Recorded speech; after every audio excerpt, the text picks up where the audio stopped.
ओम महालक्ष्मी नमः। आप सभी का हमारे YouTube चैनल पर हार्दिक स्वागत है। आज सुने मार्गशीर्ष मास गुरुवार के दिन भाग्य और लक्ष्मी की कहानी। एक शहर में एक गरीब बूढ़ा ब्राह्मण अपनी पत्नी व सोमदत्त नाम के पुत्र के साथ रहता था। सोमदत्त प्रतिदिन राजा की लड़की को कथा सुनाने जाया करता था। वहाँ से दक्षिणा में जो मिलता उसमें ही वह अपने परिवार का पालन करता था। एक बार भाग्य और लक्ष्मी एक दूसरे से अपने आप को बड़ा बताने लगे। आपस में कोई निर्णय न होने पर दोनों ब्रह्मा जी के पास गए। ब्रह्मा जी ने खुद बुरा न बनते हुए कहा, मेरे पास इसका उत्तर नहीं है, चलो मैं भी तुम्हारे साथ विष्णु जी के पास चलता हूँ। तीनों ने विष्णु जी के पास पहुंचकर भाग्य और लक्ष्मी में कौन बड़ा है ये प्रश्न किया। विष्णु जी ने भी ब्रह्मा जी की तरह बुरा न बनते हुए उत्तर न देकर उन्हें अपने साथ लेकर शिव जी के पास पहुंचकर ये प्रश्न पूछा। शिव जी ने भी कोई उत्तर न देकर कहा कि चलो पृथ्वी पर चलकर इस प्रश्न का उत्तर मालूम करते हैं। पांचों देवी देवता ने साधु का वेश धारण कर पृथ्वी पर उस ब्राह्मण के घर पहुंच अलग जगाई और कहा कि हम रात्रि में भी आपके घर पर ही विश्राम करेंगे। इस पर ब्राह्मण पुत्र सोमदत्त ने अतिथि देवो भव ऐसा विचार कर कहा, महाराज, मेरे घर में दक्षिणा में मिले दाल भात आदि से हम तीनों के भोजन की पूर्ति होती है, अतः मैं एक समय के भोजन की व्यवस्था कर सकता हूँ। साधुओं ने उसे एक बर्तन देकर कहा कि वह दाल भात इस बर्तन में बनाए तो हम सब का दोनों समय का भोजन बन जाया करेगा। इस प्रकार उस बर्तन में बने भोजन से दोनों समय के भोजन की पूर्ति हो गई। अगले दिन प्रातः में सोमदत्त जाने लगा तो एक साधु ने पूछा, तुम कहाँ जा रहे हो? उसने कहा, मैं राजा की लड़की को कथा सुनाने जा रहा हूँ। साधु ने कहा, तुम कथा सुनने के बाद राजा की लड़की से पूछना कि तुम किस अभिलाषा की पूर्ति हेतु कथा सुनती हो। सोमदत्त ने कथा सुनाने के बाद ये प्रश्न पूछा। राजा की लड़की ने कहा, मैं इस अभिलाषा से कथा सुनती हूँ कि मुझे ऐसा वर मिले जिसकी चर्चा सभी की जबान पर हो, उसके माथे पर चांद और सूरज की रोशनी हो तथा वह भाग्य का ऐसा धनी हो कि उसके कदमों में लक्ष्मी थिरकती हुई हो तथा ऐसी बारात हो जैसी किसी ने अब तक देखी ना हो। वापस आकर उसने साधुओं को लड़की के उत्तर से अवगत करा दिया। अगले दिन प्रातःकाल में जब वह कथा सुनाने के लिए जाने लगा तो साधुओं ने कहा कि बच्चा, आज फिर वही प्रश्न करना, वह फिर तुम्हें कल वाली बातें बताए तो तुम तुरंत ये कह देना कि जैसा पति तुम्हें चाहिए वैसा केवल मैं ही हूँ, ये कहकर भाग आना।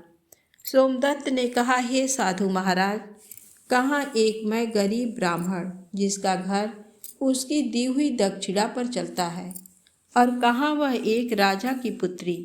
राजा मुझे और मेरे परिवार को मृत्यु दंड देकर मौत के घाट उतार देगा, अतः मैं ऐसा नहीं करूँगा। साधुओं ने कहा कि ठीक है, हम तुम्हें परिवार सहित अभी अपने श्राप से भस्म किए देते हैं। सोमदत्त पहले से ही उनके चमत्कार से डरा हुआ था। उसने सोचा कि राजा तो बाद में मृत्यु दंड देगा, ये अभी अपने श्राप से भस्म कर देंगे। अतः साधुओं को आश्वासन देकर कथा सुनाने चला गया। कथा सुनाने के बाद सोमदत्त ने कहा कि कल वाले प्रश्न के अनुसार जैसा वर तुम्हें चाहिए वैसा वर मैं ही हूँ, ऐसा कहकर वह वहाँ से भाग आया।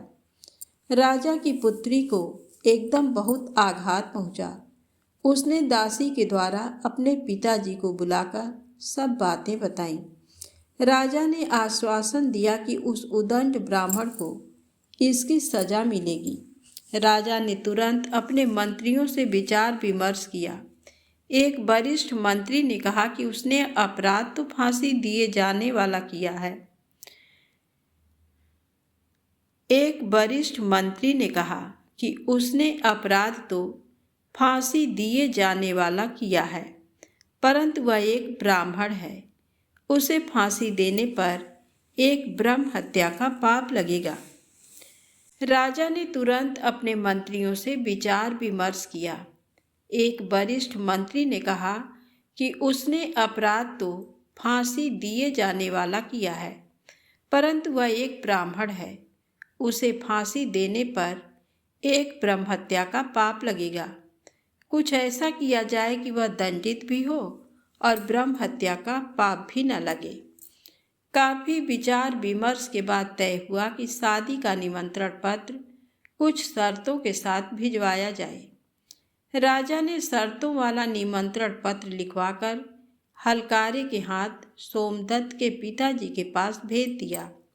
उधर सोमदत्त ने घर पहुंचकर साधुओं को बताया कि आपके कहे अनुसार कहने पर राजकन्या बहुत क्रोधित हो गई थी। अब शीघ्र ही फांसी का संदेश पहुंचने वाला है। कुछ समय के बाद हलकारा निमंत्रण पत्र लेकर पहुंच गया। साधुओं ने हलकारे को सम्मान सहित बिठाकर सोमदत्त को निमंत्रण पत्र पढ़कर सुनाने के लिए कहा। पत्र इस प्रकार था। हे ब्राह्मण पुत्र, हमें तुम्हारा शादी का प्रस्ताव मंजूर है, परंतु साथ साथ हमारी कुछ शर्तें भी हैं। तुम्हारे द्वारा सभी शर्तें पूरी करने पर हम अपनी लड़की की शादी तुम्हारे साथ कर देंगे। शर्तें पूरी ना होने पर तुम्हें परिवार सहित फांसी दे दी जाएगी। शर्तें इस प्रकार है। पहला, बारातियों के ठहरने वाले सभी बारात घर तथा बनाए गए सभी तंबू भरे हुए होने चाहिए। कोई भी तंबू खाली नहीं रहना चाहिए। नंबर 2, बारातियों के आतिथ्य सत्कार में बनाई गई सभी खाद्य सामग्री प्रयोग होनी चाहिए। नंबर 3, ऐसी अद्भुत बारात आनी चाहिए जिसकी चर्चा हर व्यक्ति की जुबान पर हो। नंबर 4, बारात आने पर यदि कोई भी शर्त अधूरी होगी तो बारात में आने वाले सभी बारातियों को भी फांसी दे दी जाएगी। पत्र पढ़कर सोमदत्त डर से कांपने लगा। साधुओं ने कहा, तुम डरो नहीं। हलकारे को भोजन खिलाकर पत्र का उत्तर देकर विदा करो और पत्र में लिखो कि आप शादी की तैयारी करें। हम फला दिन बारात लेकर आ रहे हैं। हलकारे को भोजन में दाल भात परोसा गया। हलकारे की थाली में वह 36 प्रकार का भोजन बन गया। विदाई में साधुओं ने उसे मुट्ठी भर धूनी की राख व पत्र देकर विदा किया। बाहर आकर हलकारे ने देखा कि वह राख नहीं बल्कि हीरे मोती हैं। वह बहुत खुश हुआ।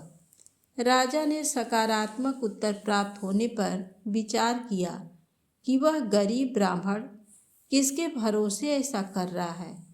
क्या कोई दुश्मन राजा उसका साथ दे रहा है?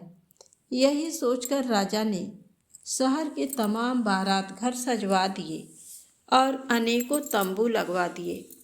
राजा को विश्वास था कि अधिक आदमी न आने के कारण वह शर्त हार जाएगा। सोमदत्त अपनी बारात में चलने के लिए जिसे भी कहता वही उसे ये कहकर मना कर देता कि तुम्हारा तो अंतिम समय आ गया है।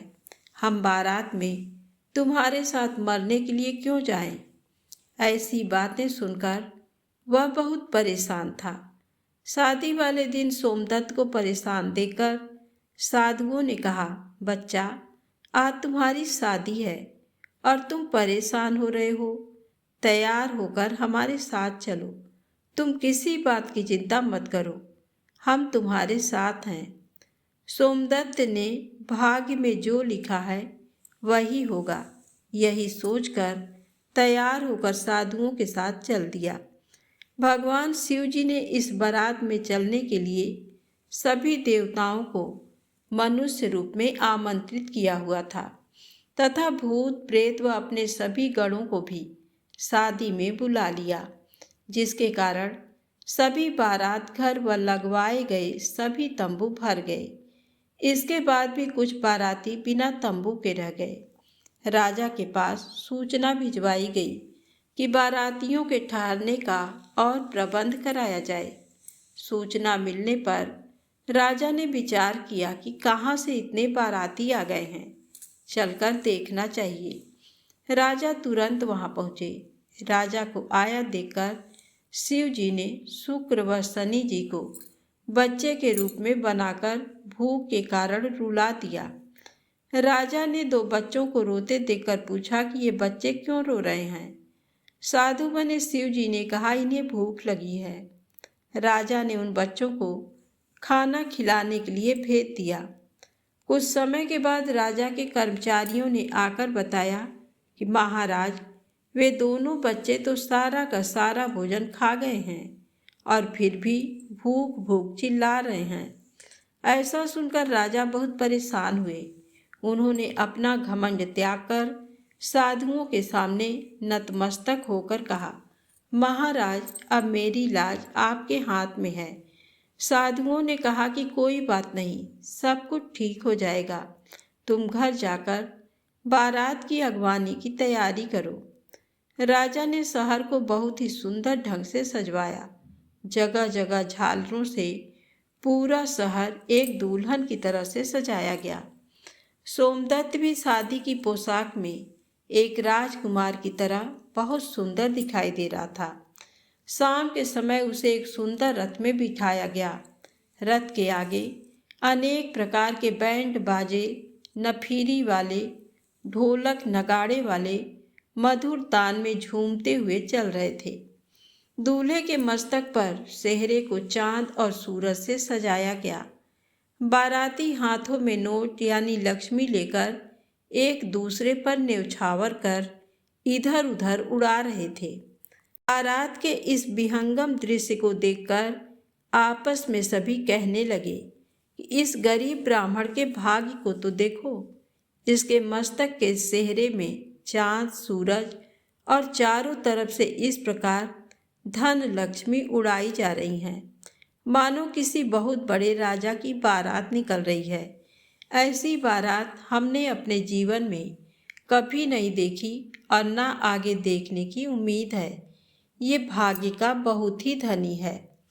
पब्लिक की इस प्रकार की बातों को सुनकर ब्रह्मा जी, विष्णु जी तथा शिव जी ने भाग्य व लक्ष्मी जी से कहा कि देखो, तुम्हारे प्रश्न का उत्तर पब्लिक दे रही है।